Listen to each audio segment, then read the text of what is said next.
In this story, when you hear this, turn the page.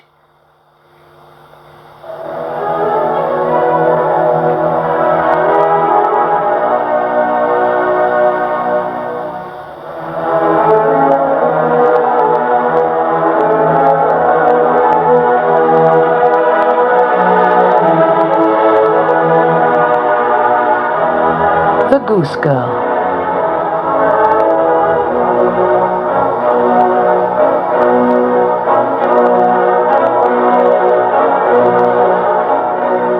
Once upon a time, there was a beautiful princess. She lived with her mother, the queen, in a castle on a hill. Her father, the king, died when the princess was a baby. When she grew up, she was going to marry a prince who lived in a faraway country. One day, the queen said to her, "You are old enough to leave me and go to marry your prince." The princess was sad to leave her mother, for they loved each other very much. She packed up all her pretty dresses and fine jewels, and the queen gave her some wonderful presents. The present the princess liked most was a white horse that could talk. His name was Falada. When the time came to say goodbye, the queen cut off a lock of her hair. She gave it to the princess, saying, "Take this, my dear daughter. It's a charm to keep you safe." The princess tucked it carefully into the top of her dress. The queen gave her one last present. "Here is a golden cup," she said. "You can drink out of it when you come to a river." Then the princess set off with her maid on their long journey. As they rode along over hills and through woods, the princess began to feel thirsty. "Oh, my maid," she said, "please take my golden cup and fetch me some water from the river." "Fetch it yourself," said the maid in a nasty voice. "Why should I take orders from you?" She was jealous of the princess. The princess did not want to make a fuss, so she knelt down on the riverbank to reach the water. But the lock of hair fell out of her dress and floated away down the river. "Alas," said the princess, "I have lost the charm my mother gave me." The maid was pleased. Now the charm was lost, the princess was in her power. "Take off your fine clothes," she said, "and give them to me. You can wear these old rags." Poor princess! No one had ever been unkind to her before. She humbly did as she was told. Now the maid rode on Falada, wearing the princess's dress. The princess rode on the maid's horse, in rags and tatters. At last, they reached the prince's palace. "If you tell a living person who you really are," said the wicked maid, "I will kill you. You must promise to tell nobody, by the sky above." The princess was so frightened that she promised. The old king and his son, the young prince, came out to welcome them. They both thought the maid was the princess because of her fine clothes. They took her inside the palace, while the real princess had to stand outside in the cold. The king looked out of the window and saw her. "Who is that lovely girl in rags and tatters?" he asked the maid. "Just a poor beggar I met on the way. Could you give her some work to do?" asked the maid. "She can help Curdkin to look after the geese," said the old king, who was sorry for her. "I would like you to do something for me," said the maid boldly. "What is that?" asked the king. "Have the horse I rode on killed. He behaved very badly on the way," said the maid. She was afraid Falada would speak and give away her secret. The king sent a servant to take Falada away. The princess ran after him crying, but she could not save the talking horse. So she gave the man a gold coin and asked him to fasten the horse's head high up on the city gate. Then she would be able to see her old friend each time she took the geese out into the fields. The first morning as she went through the gate, she looked up at him sadly and said, "Falada, poor Falada, hanging up there." The magic horse answered her, Princess, poor princess passing down there.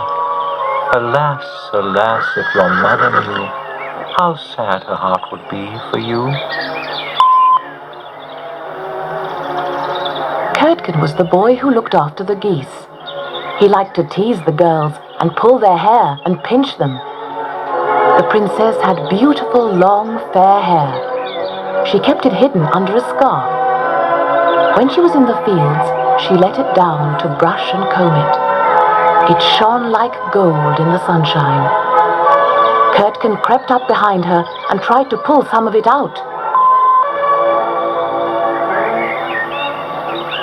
So the princess began to sing a little song. "Blow, breezes, blow, make Curdken's hat go. Let him chase it all day, blow it far, far away." The wind blew Curdken's hat off his head. He had to chase it over the fields and hills. When he got back, the princess's hair was safely tied up in her scarf.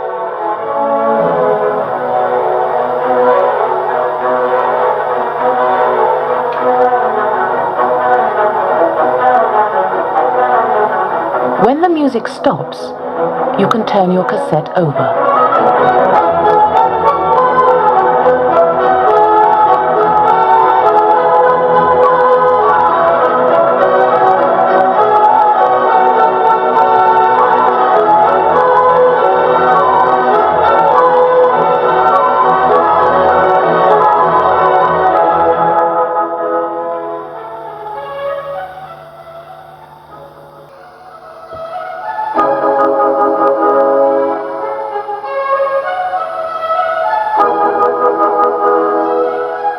This happened again the next day. The princess spoke to the horse as she went through the gate. "Falada, poor Falada, hanging up there." The horse answered, Princess, poor princess passing down there. Alas, alas, if your mother knew how sad her heart would be for you. When they were out in the fields with the geese, the princess shook out her golden hair and sang her little song. "Blow, breezes, blow, make Curdken's hat go. Let him chase it all day, blow it far, far away." Curdken's hat blew away again. He ran after it, and when he got back, the princess's hair was tied up again. This time Curdken was so cross, he went to tell the king about it. "That new goose girl talks to a horse's head, He said, and it answers her, and then she makes my hat blow away. I think she's a witch." On the third day, the king decided to follow them to see what happened. He heard the goose girl say to the horse, "Falada, poor Falada, hanging up there." He heard the horse answer, Princess, poor princess passing down there. Alas, alas, if your mother knew how sad her heart would be for you. Then the king hid behind a bush and watched the goose girl comb her hair. He knew that only a princess could have such beautiful golden locks.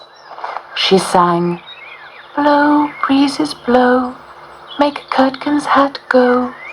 Let him chase it all day, blow it far, far away." When Curdken ran after his hat, the king came out from behind the bush. Tell me who you are. He said. "I dare not," sobbed the princess. "I promised by the sky above not to tell a living person. She'll kill me if I do. The king followed her home to a poor cottage. In it there was a big iron stove for burning wood. If you won't tell me, He said, whisper it to the old stove. That is not a living person. the poor princess was crying. She longed to tell her sorrows to somebody, but a princess never breaks a promise. So she crept up to the old stove. Here I am, alone, with no friends, she whispered. I am a princess, and my maid has taken my place with the prince. I have to wear rags and look after the geese. If my mother, the queen, knew it, her heart would break. Now the old king was standing just outside the cottage. He could hear all that the princess said through the stovepipe in the wall. That night he gave a great feast at the palace. Everybody was invited. The false princess sat with the young prince at one end of the long table. The king and the real princess sat at the other end. She wore a gold and silver dress and looked lovely. Everybody wondered who she was. Nobody, not even the maid, guessed that she was the Goose Girl. After they had eaten, the king told a story about a servant who had pretended to be his master. How do you think he should be punished? He asked the false princess.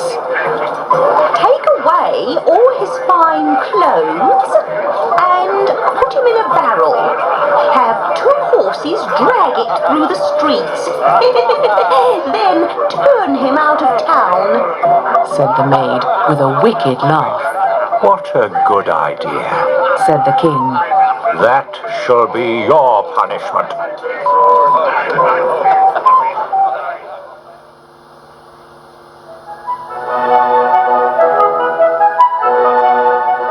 So the false princess was turned out of the town, and she was never heard of again. Everybody was pleased with the real princess. She was so beautiful and gentle. The young prince married his true bride, and they ruled their kingdom together in peace and happiness.